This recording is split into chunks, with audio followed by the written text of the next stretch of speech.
السلام علیکم۔ بسم اللہ الرحمن الرحیم۔ سنہری کرنیں۔ قصہ نمبر 96، فراخ دلی کی جیت۔ مسلم صبح کوفی کہتے ہیں کہ میں نے اپنے والد کو فرماتے ہوئے سنا ہے، مغیرہ بن شعبہ رضی اللہ عنہ اور ایک نوجوان عرب نے بیک وقت ایک عورت کو پیغام نکاح بھیجا۔ مغیرہ بن شعبہ رضی اللہ عنہ کے مقابلے میں وہ عربی نوجوان بڑا ہی دلکش اور خوبصورت تھا۔ عورت نے ان دونوں کے جواب میں یہ کہلا بھیجا، تم دونوں نے مجھے پیغام نکاح بھیجا ہے، میں فی الوقت تم میں سے کسی کا حتمی جواب نہیں دے سکتی جب تک کہ میں خود تمہیں دیکھ نہ لوں اور تمہاری بات سن نہ لوں، اس لیے کہ اگر واقعی تم میں سے ہر ایک مجھ سے شادی کا خواہش مند ہے تو میرے پاس فلاں وقت آؤ تاکہ میں کسی نتیجے پر پہنچ سکوں اور اپنے منتخب شریک حیات کی نشاندہی کر سکوں۔ خاتون کا پیغام پہنچتے ہی دونوں صاحبان اس کی خدمت میں حاضر ہوئے۔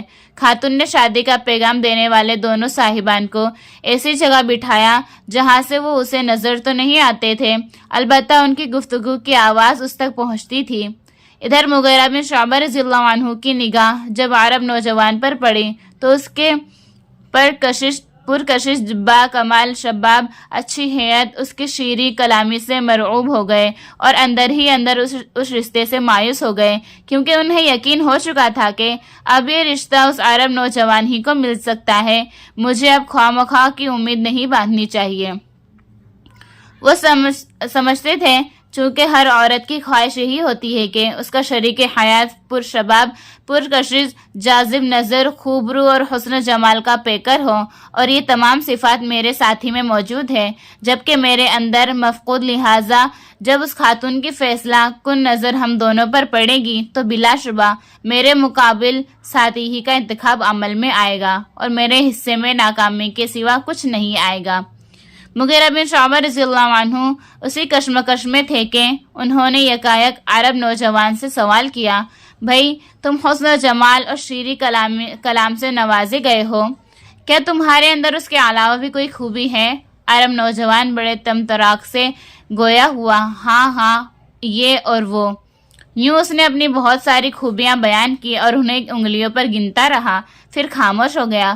مغیرہ بن شعبہ رضی اللہ عنہ نے پوچھا، اچھا یہ بتلاؤ کہ تمہارا حساب کتاب کیسا ہے؟ عرب نوجوان نے جواب دیا، میرے حساب کتاب کی کیا کہنے، ایک پیسہ کا حساب بھی گڑبڑ نہیں ہوتا، کیونکہ میں رائی کے دانے سے زیادہ دقیق حساب کتاب رکھتا ہوں۔ اس کے بعد مغیرہ بن شعبہ رضی اللہ عنہ نے اپنے بارے میں بتانا شروع کیا، لیکن میرا حساب اس سے مختلف ہے، میں ہزاروں روپے کی تھیلی گھر کے کسی کونے میں رکھ چھوڑتا ہوں، میرے اہل خانہ حسب خواہش اس میں سے خرچ کرتے رہتے ہیں اور مجھے اس کے متعلق معلوم تک نہیں ہوتا کہ کتنا خرچ ہوا اور کتنا باقی ہے۔ مجھے مال کے ختم ہونے کی خبر اس وقت ہوتی ہے جب مجھ سے مزید مال کا تقاضا ہوتا ہے۔ ان دونوں کے درمیان ہونے والی گفتگو وہ عورت بڑے غور سے سن رہی تھی۔ جب اس نے مغیرہ بن شعبہ رضی اللہ عنہ کی بات سنی تو کہنے لگی، اللہ کی قسم یہ شخص مجھ سے شادی کا زیادہ مستحق اور مجھے زیادہ محبوب ہے، جو حساب کتاب کی پرپیچ وادی میں پھنس کر میرا محاسبہ نہیں کرے گا، اور یہ عرب نوجوان مجھے پسند نہیں جو مجھ سے پائی کا حساب لے گا۔ پھر اس خاتون نے مغیرہ بن شعبہ رضی اللہ عنہ سے شادی کر لی۔ السلام علیکم۔